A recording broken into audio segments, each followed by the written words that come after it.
Glory.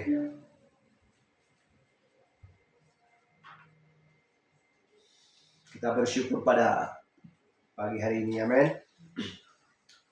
Hanya bagi Dialah kita serahkan hidup kita sampai hari ini, sampai selama-lamanya.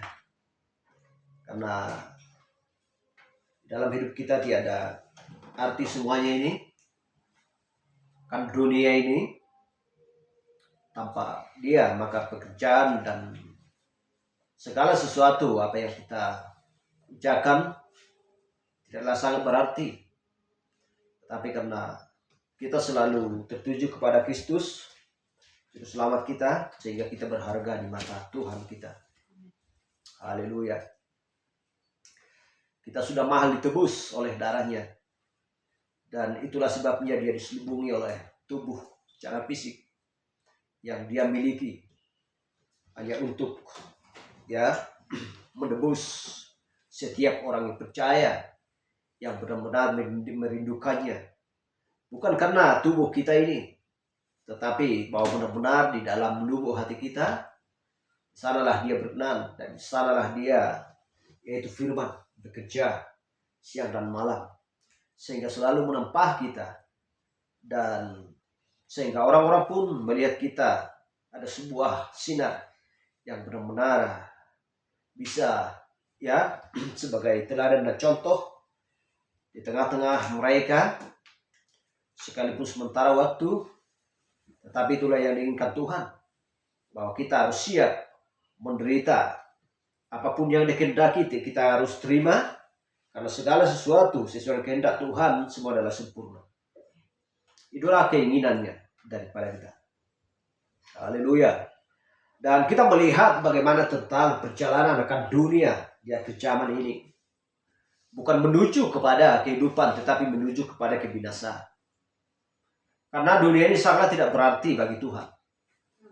Itulah sebabnya ditawarkan kepada Tuhan bahwa dunia ini tidak akan berarti bagi Dia. Bukan Tuhan yang menawarkan kepada iblis, tetapi iblis yang menawarkan kepada Tuhan. Tawaran itu tidak masuk di akalnya oleh Tuhan. Yang masuk di dalam akalnya Tuhan adalah orang-orang pilihannya. Haleluya. Hal yang sama juga. Setiap orang yang sudah ditentukan Tuhan, maka dunia ini bukanlah masuk akal dia. Karena kita tidak akan bisa mencerna bagaimana tentang perjalanan dunia ini. Karena kita tidak melihat sampai pada kesudahan dunia. Haleluya. Dan kita tidak selalu membahas bagaimana tentang ketika kedatangan Kristus yang kedua, dunia ini akan kemana.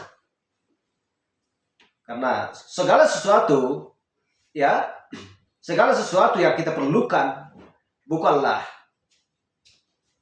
selamanya kekal. Karena kita selalu bekerja untuk mencari nafkah, pakaian, keinginan, apapun yang kita perlukan, semuanya itu akan berlalu. Tetapi apa yang kita harapkan daripada Tuhan adalah kekekalan. Haleluya. Itulah sebabnya yang harus kita fokuskan adalah firman Tuhan. Bukan berbicara tentang kesudahan dunia. Ada pertanyaan kepada Kristus dengan tiga sebutan. Bagaimanakah tentang kapankah akan kedatangan Tuhan? Bagaimana tentang kesudahannya? Ada 3 tahapan. Apakah Elia sudah datang? Apakah belum? Atau kapankah Elia itu datang? Haleluya. Tetapi yang perlu kita harapkan di dalam iman kita yang ada dalam Kristus, satu-satunya adalah pengangkatan, pengubahan tubuh. Haleluya. Itulah yang kita inginkan.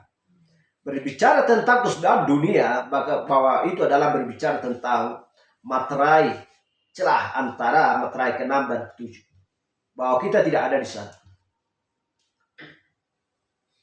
Haleluya. Itu adalah bagi bangsa Israel. Jadi kita tidak pernah akan melihat kesudahan dunia ini. Karena kita sudah diangkat terlebih dahulu. Kita akan mengingat Henokh. Kita akan mengingat istrinya Yusuf. Haleluya. Jadi yang kita fokuskan adalah pengubahan tubuh, pengangkatan, kebangkitan orang-orang kudusnya Tuhan. Itu yang perlu diharapkan oleh mempelai wanita. Dan kita melihat betapa liciknya kan dunia ini sekarang. Tetapi jangan sampai mempelai wanita bisa dipermainkan oleh dunia. Ini yang perlu. Bukan ketepatan Yusuf masuk ke dalam penjara. Bukan ketepatan Yusuf ada di tanah Mesir bersama-sama dengan orang-orang penyembah berhala. Bukan ketepatan Musa juga dibesarkan di sana dan dilahirkan juga di sana. Ngapain Tuhan membuat Yusuf, ya? Ngapain Tuhan membuat seorang nabi yaitu Musa dilahirkan di sana dan dibesarkan di sana di tempat penyembah berhala? Tetapi ada suatu maksud Tuhan untuk mengeluarkan bangsanya, umatnya keluar dari tanah Mesir, dari tempat penyembah berhala yang tidak mengenal siapa Allah, yang menciptakan langit dan bumi dan segala isinya, bahkan menciptakan mereka. Karena tidak ada manusia di bumi ini selain daripada Adam dan Hawa. Masalah benih yang telah diselangkan oleh si setan tersebut, tetapi yang jelas bahwa kehidupan berasal dari Tuhan. Dan tidak ada kehidupan berasal daripada setan. Kita tahu bahwa setan pun dijatuhkan yang berasal dari surga. Lucifer berasal dari surga. Dia adalah seorang serafin yang pernah mengajar malaikat-malaikat Tuhan di sana.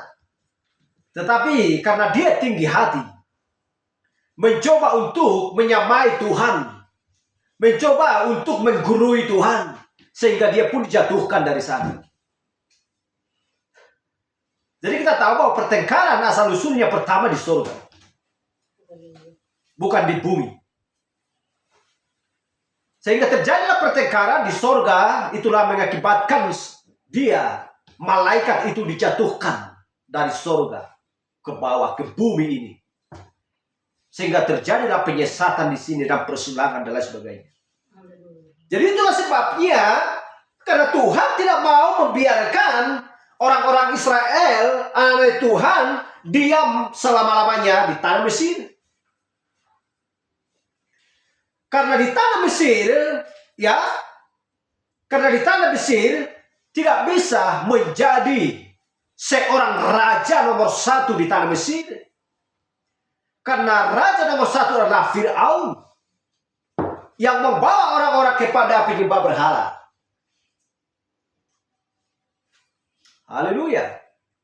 Jadi Tuhan akan mengeluarkan umatnya keluar dari Mesir. Akan dipisahkan. Karena itu bukan tempat mereka. Hal yang sama juga, setan pun ketika tempatnya Allah di surga, setan mencoba untuk menyamai Allah, maka dia akan dijatuhkan ke bumi. Dari manakah asal usul kehidupan itu? Baik setan maupun manusia, semuanya dari Allah. Haleluya. Dulu malaikat dia di sana, tetapi ketika dia memberontak, Allah menjatuhkan dia. Jadi Tuhan membuat sesuatu akan perjalanan mempelai wanita, menempatkan di sebuah lokasi untuk melihat dan membedakan mana yang salah, mana yang benar.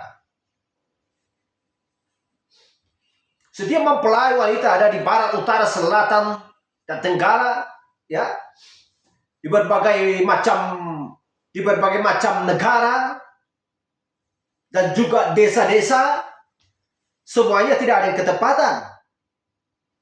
Tetapi supaya rakyat itu tidak menuntut lagi kepada Tuhan, bahwa mereka tidak pernah melihat sesuatu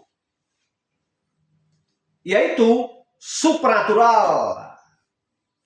Tiang api, tiang awan atau awan supernatural, Tuhan menampakkan semuanya itu sebagai tanda akan kemuliaan Tuhan. Hal yang sama mempelai wanita ditempatkan di berbagai tempat sebagai contoh dan teladan. Tetapi karena ada sesuatu yang menyelubungi, sehingga mereka pun tidak dapat kadang-kadang membaca akan mempelai wanita. Ada sesuatu yang menyelubungi Kristus, menyelubungi Allah, yaitu Allah yang memakai bertabernakel di dalam tubuh manusia, sehingga orang Yahudi pun Israel tidak akan mengenal siapa Allah. Dan tidak pernah mengatakan bahwa Yesus adalah Allah. Karena Allah memakai tubuh teofani, memakai tubuh manusia. Itulah sebabnya disebutkan dia anak manusia. Haleluya. Dan kita juga melihat ketika Allah ada di dalam tiang api, awan supernatural, berbagai macam hal Allah untuk menunjukkan dirinya kepada manusia. Tetapi yang jelas dia selalu diselubungi. Karena tidak ada seorang pun yang sanggup melihat Allah sendiri. Tubuh, kenapa tidak sanggup? Tubuh kita adalah tubuh yang ditanggalkan. Harus tubuh teofani yang bisa sanggup melihat Allah sendiri. Kalau tubuh ini gak layak, asal usul tubuh ini adalah berasal dari sana, dari Taman Eden.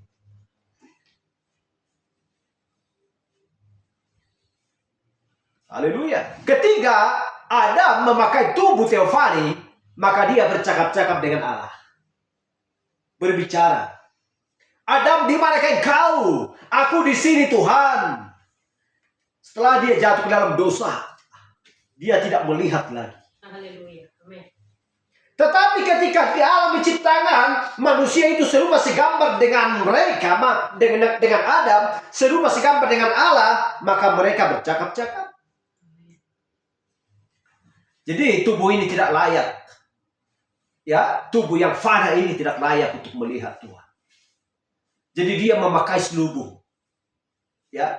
Dengan berbagai macam cara. Tiang api, awan supernatural, dan juga angin puyuh, dan juga memakai tubuh secara fisik seperti yang dipakai oleh Allah, yaitu Yesus Kristus, yang berlumuran darah, makan, haus, lapar, dan lain sebagainya. Haleluya. Tetapi disitulah kesedihan manusia kadang-kadang. Kenapa Tuhan harus melakukan seperti itu?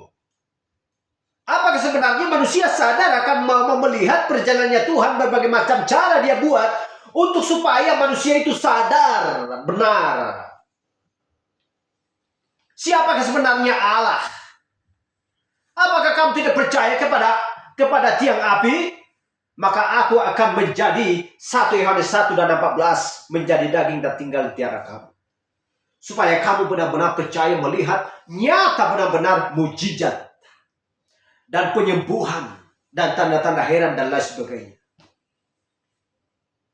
Bayangkan, mungkinkah Tuhan bertabernakel di dalam tubuh, yaitu Yesus, yang dia miliki untuk menggantikan kesalahan dan dosa akan kekejian dunia ini, sehingga dia disalibkan.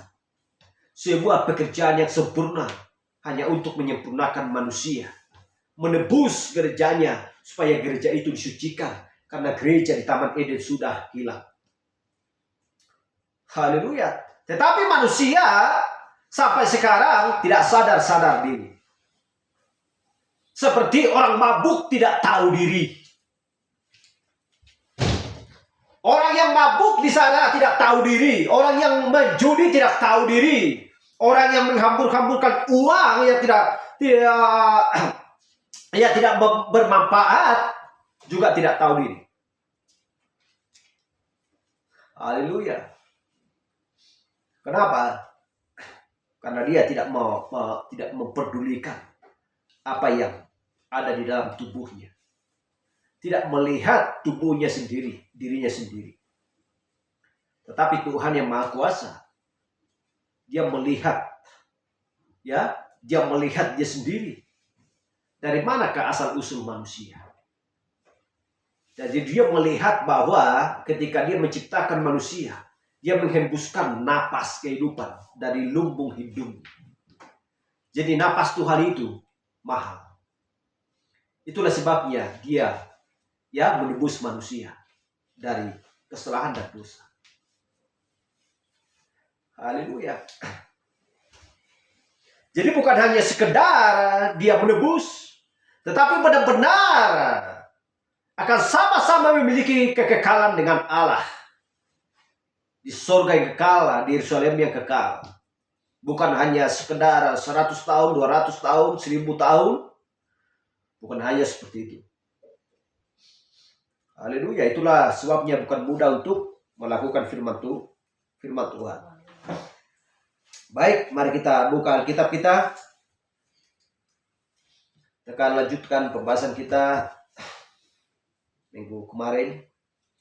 Adalah Allah yang perkasa disingkapkan di hadapan kita. Ini berbicara tentang Allah yang perkasa disingkapkan di hadapan kita. Kalau berbicara tentang disingkapkan di hadapan kita, berarti kita sudah paham benar. Sudah betul-betul memahami apa arti penyingkapan? Apa arti di hadapan kita? Dan siapakah Allah yang perkasa itu? Haleluya. Itulah sebabnya, ngapain kita berada di muka bumi ini sekarang? Dan kalau kita bertanya-tanya ngapain kita ada di sini, dan kita akan melihat ke belakang dari mana asal usul kita. Kalau kita sudah tahu dari mana asal usul kita, maka kita akan kemana akan pergi.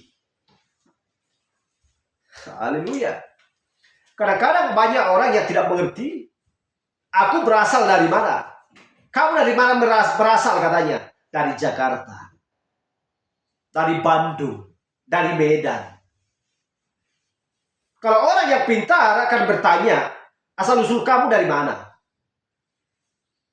Tetapi bukan semua orang yang bisa menjawab itu. Yang bisa menjawab itu hanya orang yang melakukan firman Tuhan.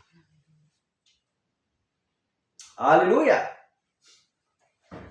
Itulah sebabnya Tuhan tidak pandang suku, tidak pandang bahasa, ya, tidak pandang orang, mau kulit hitam, mau kulit putih, mau coklat, mau apapun, tidak pandang itu.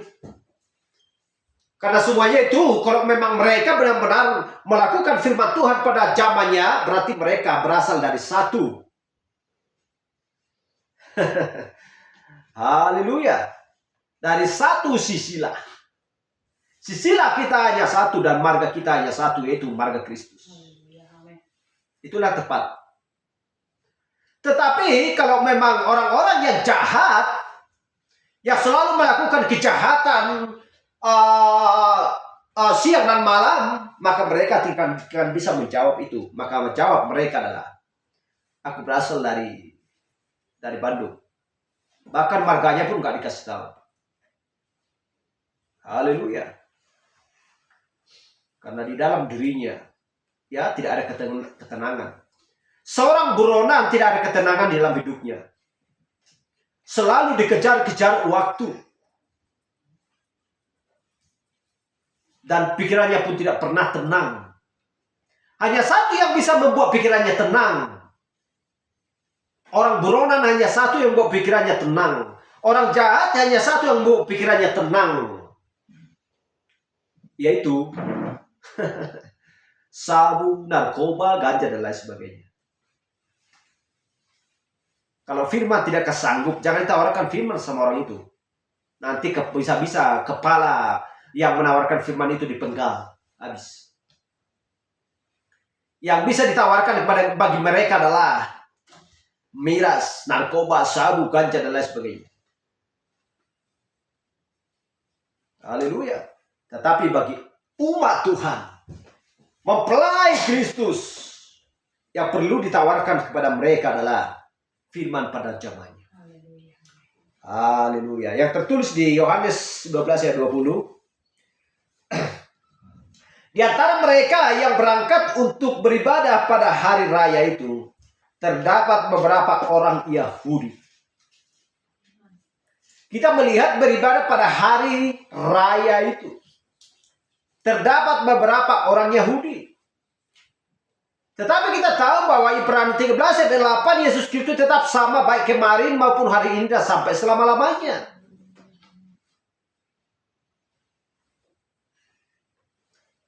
Haleluya. Kita baca Yohanes 12 ayat 24. Aku berkata kepadamu, sesungguhnya jikalau biji gandum tidak jatuh ke dalam tanah dan mati, ia tetap satu biji saja. Tetapi jika ia mati, ia akan menghasilkan banyak buah. Kadang-kadang manusia takut mati. Ya. Tetapi ada dua macam hal mati. Mati secara jasmani, ya, secara fisik. Mati secara hal-hal yang berasal daripada dunia, daripada iblis. Apa namanya? Kisah Rasul 2:38. Itulah, ya, satu-satunya yang perlu dibutuhkan mempelai wanita mati. Haleluya. Kalau sudah dibaptis dalam nama Tuhan Yesus Kristus, maka Tuhan sendiri yang mengampuni dosa-dosanya. Dan dia akan memberikan karunia Roh Kudus. Mati terlebih dahulu. Dan bangkit. Dibaptis di dalam Tuhan Yesus Kristus. Haleluya. Setelah bertobat. Kalau masalah fisik ini kan jadi masalah. Orang jahat pun mati juga kok secara fisik. Orang benar juga mati secara fisik. Haleluya. Tetapi yang dimaksudkan adalah, aku berkata kepadamu, sesungguhnya jikalau biji gandum tidak jatuh ke dalam tanah dan mati, ia tetap satu biji saja. Tetapi jika ia mati, ia akan menghasilkan banyak buah. Kita lihat Kristus. Kalau Kristus tidak mati, tidak jatuh, dia adalah gandum itu, maka dia tidak akan bisa membawa berlaksa-laksa. Baik dari suku Israel, Yahudi, Yunani, ya, dan juga dari bangsa kafir, berlaksa-laksa, tidak terhitung jumlahnya. Maka akan mereka bersama-sama dengan Kristus mewarisi kerajaan yang kekal. Kalau biji itu tidak jatuh dan mati. Kalau Tuhan Kristus, ya, kalau Tuhan Yesus tidak mati dan bangkit dari antara orang mati, maka dia tidak akan menghasilkan banyak buah. Haleluya. Silakan duduk.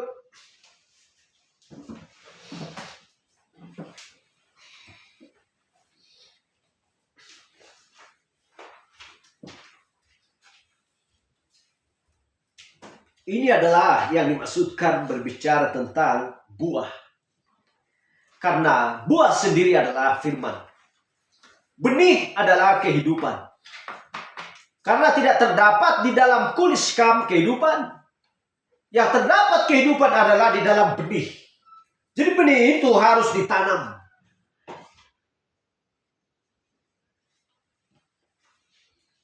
Setelah dia ditanam, maka dihasilkan. Sama seperti matahari. Dia terbit dari timur, tenggelam dia di utara dan di barat, dan dia akan terbit lagi dari timur. Benih itu ditanam, menghasilkan jumbai, daun, tangkai, ya, dan dia menjadi pohon yang besar dan memiliki buah, dan buah itu jatuh lagi ke tanah dan menghasilkan buah yang baik setelah dia menjadi tumbuh dan besar. Seperti itulah perjalanan manusia. Haleluya. Jadi kita melihat Allah yang perkasa disingkapkan di hadapan kita. Haleluya. Disitulah orang-orang Yahudi tidak mengenal siapa Yesus Kristus. Sehingga kita sudah membaca tadi, kalau biji itu tidak jatuh, tetapi karena orang Yahudi Israel tidak, karena seperti itulah caranya Tuhan untuk supaya menghasilkan buah yang banyak, sehingga orang Yahudi dan Israel gagal untuk melihat siapakah Yesus Kristus yang sesungguhnya.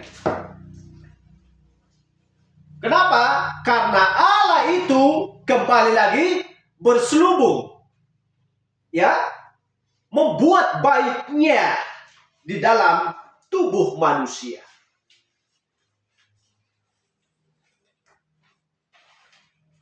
Haleluya.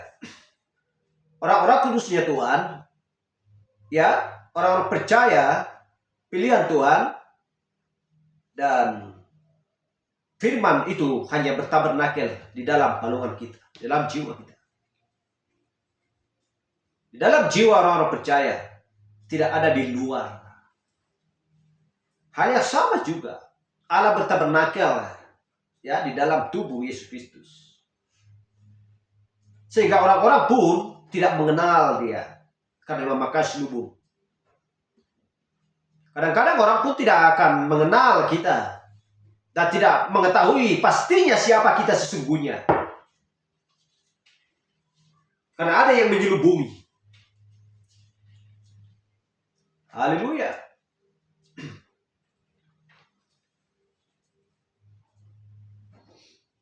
Pada mulanya Allah menciptakan langit dan bumi. Kejadian 1 ayat 1. Pada mulanya Allah menciptakan langit dan bumi.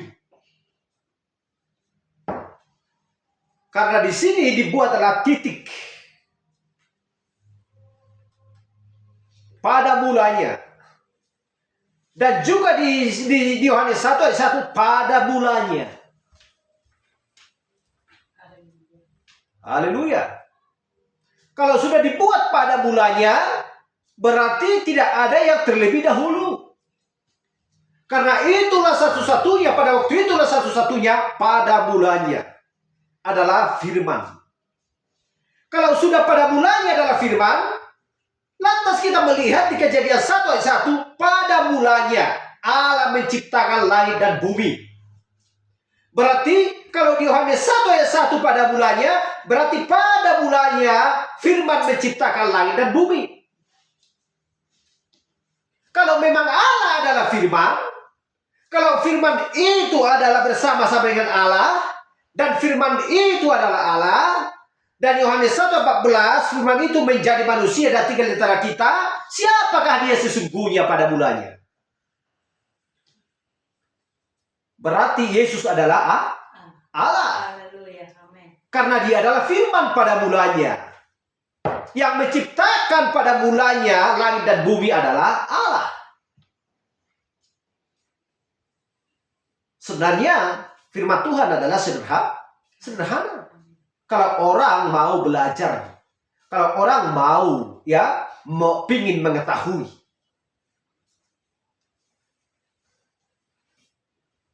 Haleluya. Tetapi ada sebuah persyaratan. Tuhan harus membuat sebuah persyaratan. Seperti yang saya bilang tadi, harus memakai selubung.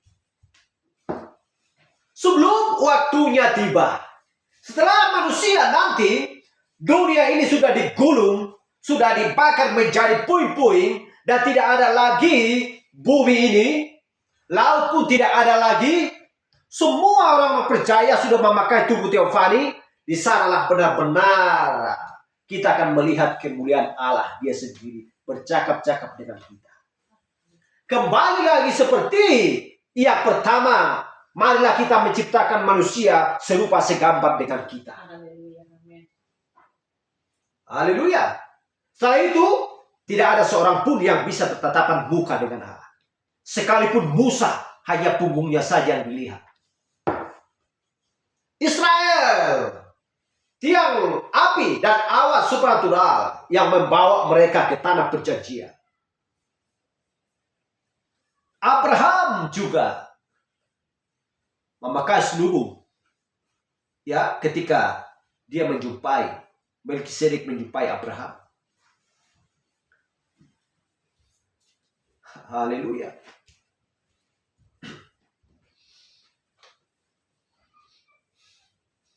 Jadi orang-orang yang mengaku dirinya Kristen di akhir zaman tidak akan mengerti Kejadian 1 ayat 1 dan Yohanes 1 ayat 1 dan 14. Mereka gagal akan memahami firman ini. Kalau mereka mengerti dan memahami akan firman ini, maka mereka akan tahu ya dan segera bertindak bahwa tiada satu-satunya Tuhan selain daripada Tuhan Yesus Kristus. Karena Dia adalah firman. Haleluya.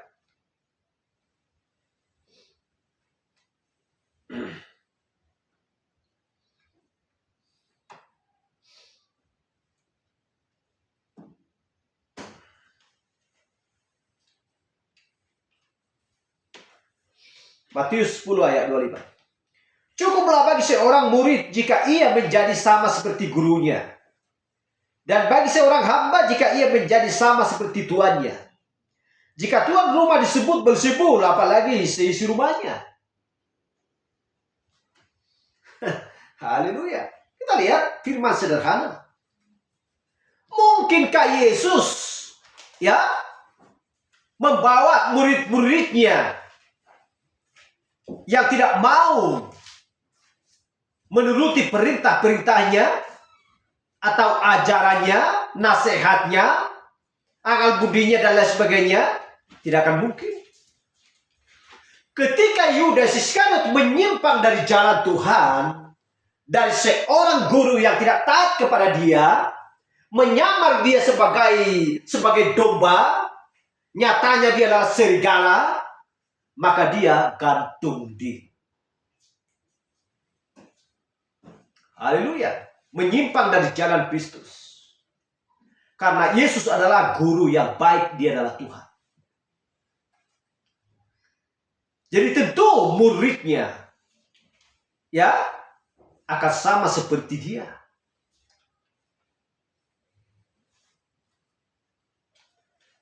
Karena ini berbicara tentang haluan. Contohnya sebuah kapal. Kemana haluannya menuju? Ke barat, ke timur, maka yang di dalamnya pun akan ikut juga ke sana. Tidak bisa berlawanan haluan karena hanya ada satu haluan. Karena hanya ada satu kepala, yaitu Kristus. Tidak ada yang namanya dua kepala. Kemana Kristus, maka tubuh pun akan mengikut. Kemana haluan berputar, maka tubuhnya pun akan juga ke sana. Tentu itu tidak bisa dibantah. Haleluya.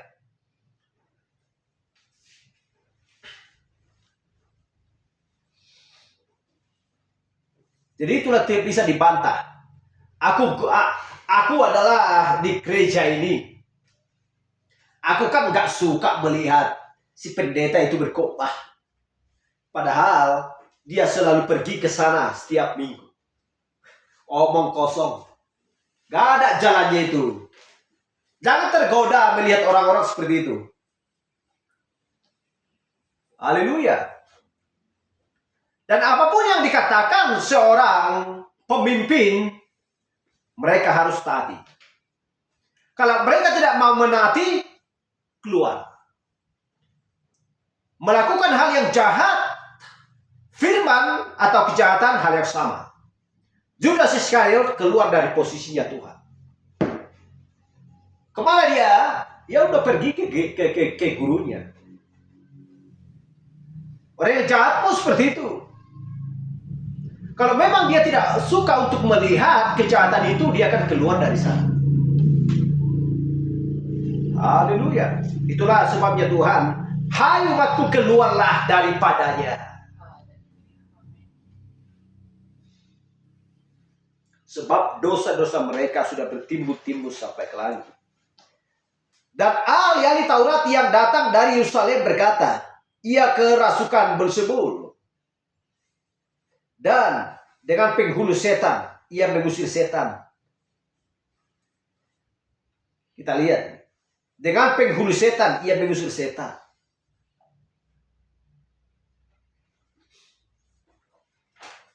Siapakah ahli-ahli Taurat ini? Dan dia menunjuk siapa? Beraninya mereka menunjuk siapakah Kristus. Sehingga mereka mengatakan Beelzebul. Dengan penghulu setan, ia mengusir setan. Pernahkah kita lihat di sini ahli-ahli Taurat mengusir setan? Ngapain mereka mengusir setan? Orang mereka kok sejenis. Ya, kalau memang Kristus tidak suka melihat setan, maka Kristus pun akan mengusir setan. Orang dia nggak suka melihat setan kok. Tetapi karena orang-orang Farisi, ahli-ahli Taurat pada waktu itu tidak mampan mengusir setan, karena mereka juga setan, ya, tidak mampan.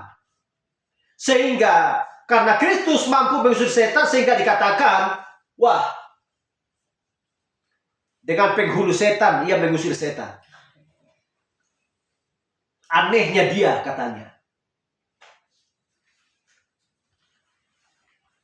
Haleluya. Gak ada yang namanya. Karena Tuhan Yesus tidak pernah mengusir. Ya, tidak pernah mengusir murid-muridnya yang setia mengikuti dia. Haleluya. Amin. Haleluya.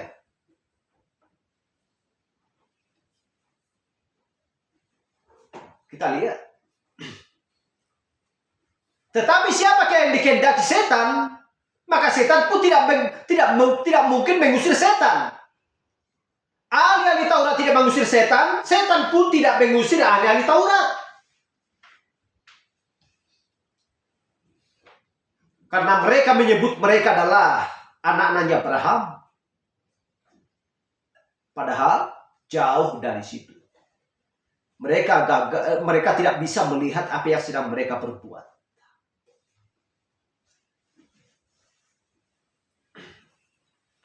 Dan kita lihat di Yohanes 4:19, kata perempuan itu kepadanya, Tuhan, nyata sekarang padaku bahwa engkau seorang nabi. Nyata sekarang padaku bahwa engkau seorang nabi. Apa yang tertulis di Matius 10 yang sudah kita baca dan Markus 3:22, Yohanes 4 ayat 19, nyata padaku. Dan tidak pernah orang-orang ahli Taurat mengatakan, Tuhan nyata padaku bahwa kau seorang nabi. Tidak pernah. Apa mereka katakan? Dengan penghulu setan, ia mengusir setan. Hanya itulah yang mereka tahu. Tetapi orang yang merindukan Kristus dan merindukan Nabi, yaitu firman pada mulanya, dia mengatakan, Tuhan nyata sekarang padaku bahwa engkau seorang Nabi. Haleluya. Amin. Haleluya. Benih apa yang ada di dalam dia? Benih, yaitu firman. Haleluya. Amin. Kenapa dikatakan seperti itu? Karena perempuan ini diselubungi oleh tubuh. Namun benih ada di dalam dia. Haleluya. Yang tidak dapat dilihat oleh orang-orang ahli-ahli Taurat. Haleluya. Hanya mempelai wanita yang bisa mengatakan itu, bahwa engkau seorang nabi, bahwa engkau adalah seorang Allah. Karena benih ada di dalam kita. Tetapi orang juga tidak dapat membaca karena selagi kita diselubungi tubuh yang sama dengan orang-orang yang ada di dunia ini. Sama-sama memiliki tubuh jasmani yang mengingini makan, minum, capek dan lain sebagainya. Haleluya. Itulah sebabnya kadang-kadang dunia ini, ya, banyak dunia ini tidak mengerti, tidak memahami. Kalau sudah banyak harta, jabatan tinggi, mau korupsi, mau apapun itu tidak peduli. Yang penting kaya. Berarti berkat Tuhan melipat atas dia. Itulah targetnya dunia ini. Kenapa? Karena mereka selalu gagal untuk melihat benih firman yang ada di dalam palungan yang mempelai wanita. Hal yang sama seperti perempuan ini. Orang-orang Farisi gagal melihat Kristus. Orang-orang Farisi juga gagal melihat pilihannya Tuhan pada waktu itu.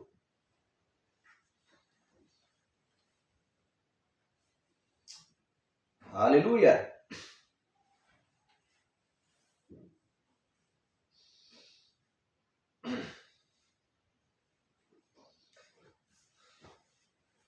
Kenapa? Karena perempuan itu dia sedang mengenalinya ya sebagai Mesias. Karena seorang yang durapi. Karena dia memenuhi persyaratan.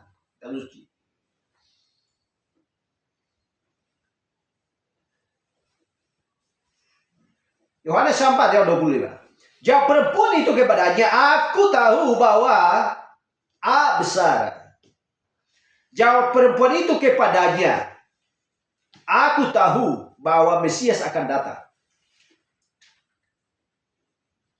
Aku tahu bahwa Mesias akan datang. Kenapa dibuat A besar? Karena yang berbicara itu adalah benih yang di dalam. Bukan hasil pikirannya sendiri. Itulah sebabnya dibuat aku. Jawab perempuan itu kepadanya. Kepada Tuhan. Aku A besar. Aku tahu bahwa Mesias akan datang. Yang disebut juga Kristus. Apabila ia datang, dia akan memberikan segala sesuatu kepada kami. A besar, aku. Bukan hasil pikirannya sendiri yang berkata aku, tetapi karena Kristus ada di dalam palungan perempuan itu, sehingga yang di dalam itulah berkata aku. Aku tahu bahwa Mesias akan datang. Roh itu yang mengucapkan yang ada di dalam palungan perempuan itu. Dialah yang berbicara. Musa tidak pernah berbicara menghasilkan dari dirinya sendiri. Kecuali Tuhan yang mengajarinya. Berarti siapa yang berbicara? Adalah Tuhan. Itulah sebabnya. Nabi dan Rasul hanya penyambung lidah Allah. Haleluya. Itulah sebabnya aku tahu. Kalau sudah berbicara seperti ini, besar berarti antara laki-laki rasul dan nabi dan juga perempuan penyambung lidah Allah. Yang mengucapkan kata-kata yang sifatnya firman. Haleluya.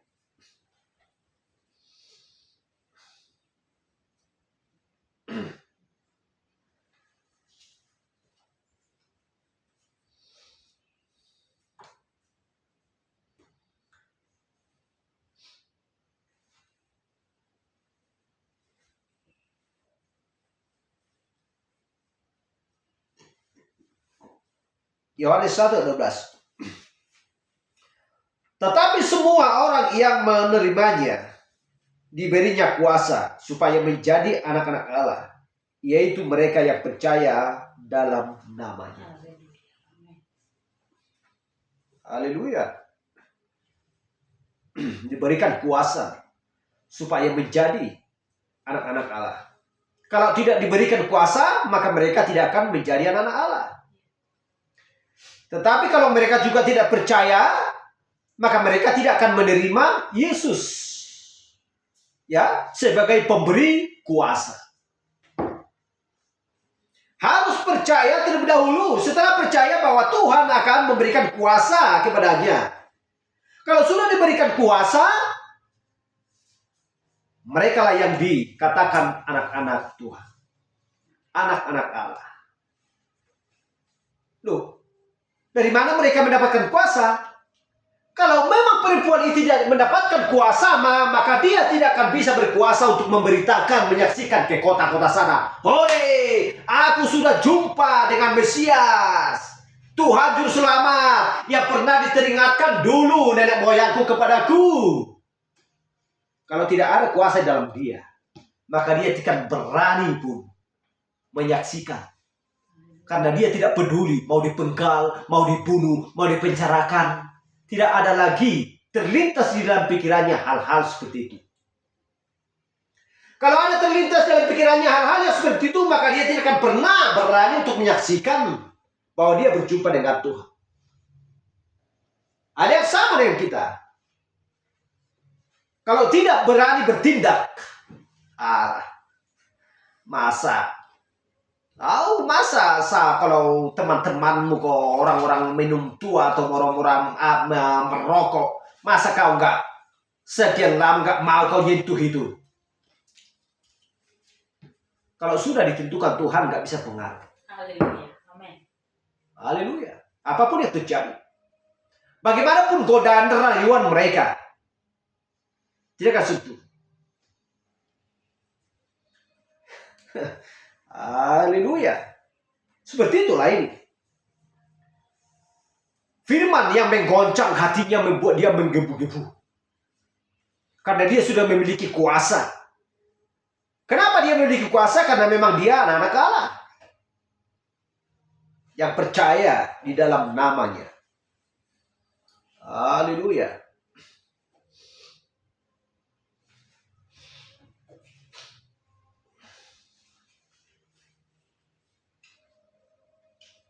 Karena ada sesuatu janji.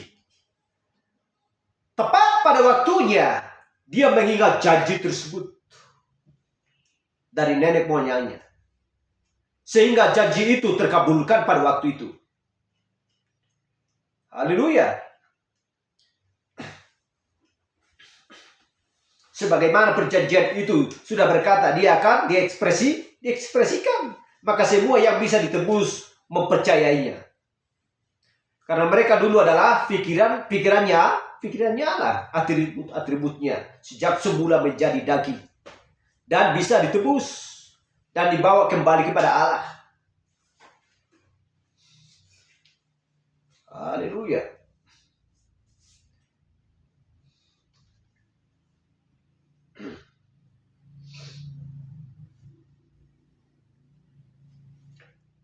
Jadi kita melihat bahwa Allah dulu di masa perjanjian lama, kita temukan bahwa sesudah dia menampakkan diri kepada umatnya dalam berbagai rupa yang berbeda, dia menyelubungi dirinya di balik kulit lumba-lumba. Nanti kita baca.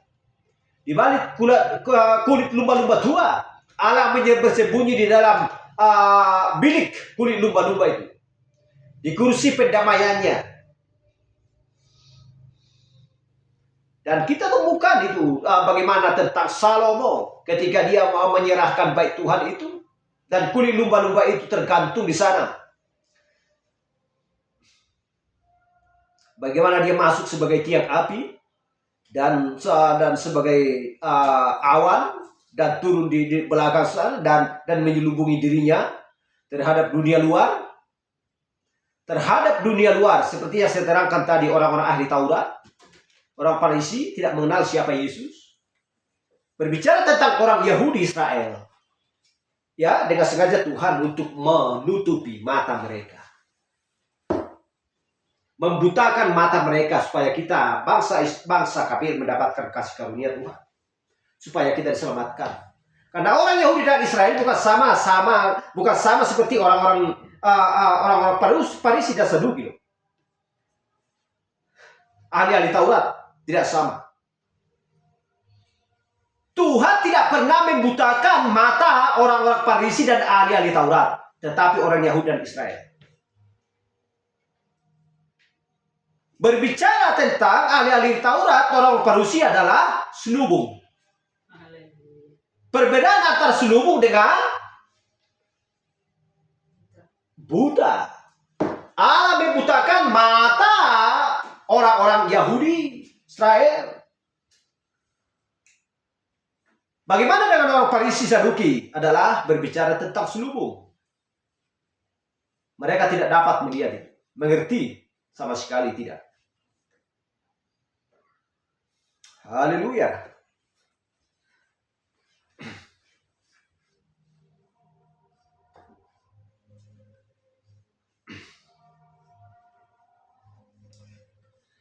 Jadi ketika selubung itu terkoyak di Kalvari, kursi pendamaian itu menjadi terlihat jelas Tetapi apa yang dulu terjadi, itu sedang tergantung di Kalvari. Melepaskan darah. Ya, sebagaimana mereka sudah membawa darah tahun demi tahun pada waktu penyucian ruang Maha Kudus, ruang kudus, bukan ruang Maha Kudus. Sorry. Karena di ruang Maha Kudus tidak ada darah. Haleluya. Hanya di ruang kudus. Ya. Dan percikan kursi pendamaian hanya ada di ruang kudus. Di sana Allah dengan kuasa, ya, sambaran kilatnya yang besar dan perkasa membelai tirai, ya, lembu-lembu tua itu dari atas ke bawah, dari kursi pendamaian itu menjadi terlihat jelas. Seperti itulah Kristus. Itulah sebabnya dia disalibkan, supaya terlihat jelas. Anak domba Allah yang asli dan sejati sedang tergantung dengan pemandangan yang jelas di Kalvari. Haleluya. Karena kursi pendamaian sesungguhnya ketika Allah sendiri sudah membayar harganya dan menjadi salah satu dari kita. Kita yang tebus, dia membayar harganya. Dan sudah memanifestasikan dirinya sebagai seorang manusia. Ya, supaya menjadi kenal dengan kita. Amin. Tinggal di antara kita. Kursi pendamaian itu menjadi terlihat dengan jelas bagi seluruh Israel pada hari pendamaian itu. Haleluya. 2 Korintus 3:15. Bahkan sampai pada hari ini, setiap kali mereka membaca kitab Musa, ada selubung yang menutupi hati mereka. Haleluya. Apa itu? Tradisi-tradisi dari bapak-bapak gereja di zaman itu. Oleh tradisi mereka sudah menyelubungi kursi pendamaian yang sesungguhnya dari orang-orang, ya. Jika mereka mengetahui kita suci, tiap-tiap potong akan sama seperti koyakan kertas, ya. Ada sebuah perjanjian lama sudah akan digenapi dan sudah genap. Dan jika mereka sudah diajarkan kitab suci, mereka sudah akan melihat kursi pendamaian itu. Seperti Musa dikatakan, sampai dengan hari ini mereka diselubungi. Itu masih ada pada hati mereka. Mereka tidak melihatnya en besar Kristus. Tetapi dia adalah Allah. Penderitaan itu dan pendamaian itu, dia adalah kursi pendamaian yang asli yang berdiri dengan pemandangan yang penuh. Haleluya.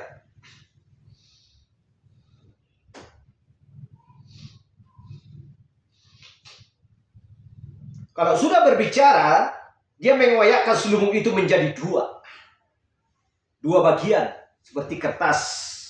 Tetapi kalau itu disamakan, maka itu akan plot penyatu menjadi dua. Haleluya. Dia datang, kursi pendamaian itu tergantung dengan pemandangan yang jelas bagi jemaat, tetapi mereka berada di bawah pendapat yang berasal daripada dunia ini. Haleluya. Tetapi kalau perjanjian lama dan perjanjian baru disatukan, itu akan keluar. Ya.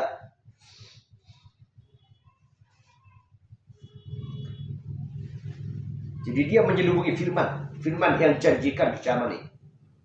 Bagi orang-orang yang tidak mau rindukan Kristus. Kisah Rasul 2:39. Sebab bagi kamulah janji itu, dan bagi anak-anakmu, dan bagi orang yang masih jauh, yaitu bangsa kafir, yaitu sebanyak yang akan dipanggil oleh Tuhan Allah kita. Sebanyak yang dipanggil, hanya ini yang bisa melihat. Kita pergi tadi ke belakang, ya, hanya dia yang menantikan, yang merindukan akan janji itu. Ketika ada di depan dia tidak kenal dan tidak peduli dengan siapapun. Dia berteriak-teriak menyaksikan di sana bahwa dia sudah berjumpa dengan Mesias. Bagi kamulah janji itu. Haleluya. Sebanyak dipanggil oleh Tuhan Allah kita. Siapa saja nama-nama mereka yang tertulis dalam kitab kehidupan anak domba Allah. Jadi tradisi-tradisi sudah membuat sebuah selubung Mereka berkata bahwa zaman-zaman mujizat sudah berlalu. Ya.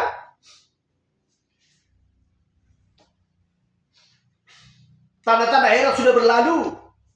Kesembuhan sudah berlalu. Siapakah mereka yang sesungguhnya? Mereka tidak dapat melihat. Haleluya.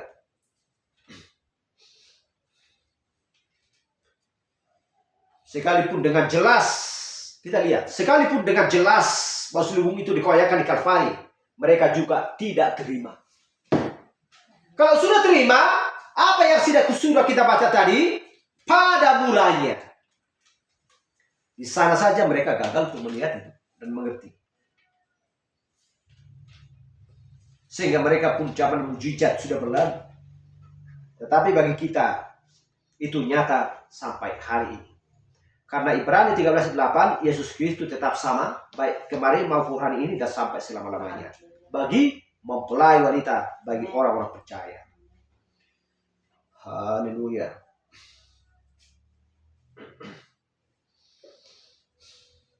Karena banyak juga yang mengatakan, ya, zaman kerasulan sudah berakhir. Padahal zaman kerasulan dimulai pada hari Pentakosta. Petrus berkata pada hari Pentakosta, bagi kamulah janji itu dan bagi anak-anakmu dan bagi mereka yang jauh, yaitu sebanyak yang akan dipanggil oleh Tuhan Allah. Kapan itu berhenti? Jika Allah masih memanggil, maka zaman kerasulan masih berlangsung. Haleluya.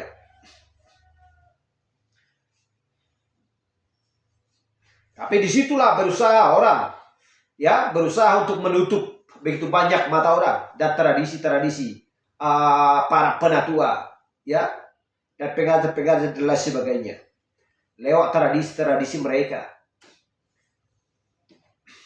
Karena Yoel 2:28 juga berkata, kemudian daripada itu akan terjadi bahwa aku akan mencurahkan rohku ke atas semua manusia, maka anak-anakmu laki-laki dan perempuan akan bernubuat, orang-orangmu yang tua akan mendapat mimpi, turun-turunamu akan mendapat penglihatan. Ini tetap berlanjut sampai pada hari kedatangan Kristus yang kedua. Dan ini tidak pernah berhenti. Kalau ini berhenti, berarti Yesus Kristus tidak sama hari ini sampai selama-lamanya. Tuhan sudah mengatur segala sesuatu untuk supaya pelita itu tidak akan pernah padam. Pelita itu selalu di atas gantang dan selalu bersinar. Tidak ada malam, tidak ada siang, selalu bersinar. Kemuliaan Kristus, kemuliaan Allah selalu bersinar di atas gantang. Itu di atas ketujuh zaman gereja. Selalu berjalan. Dan utusan mediator atau nabi itu selalu bekerja sebelum dunia ini berakhir. Jadi Tuhan sangat mengasihi manusia dan tidak pernah mengambil lampunya itu dari atas gantang lalu menyembunyikannya atau menaruhnya di bawah gantang. Tidak pernah. Tuhan selalu menaruh di atas gantang untuk supaya sinar kemuliaannya itu, firman itu selalu bersinar bagi orang-orang yang takut akan Dia. Haleluya. Sampai sini pesan kita. Terpujilah nama Tuhan. Biar kita sedikit lagi kita lanjutkan minggu depan, tapi kita akan sambung dengan khotbah yang lain. Haleluya.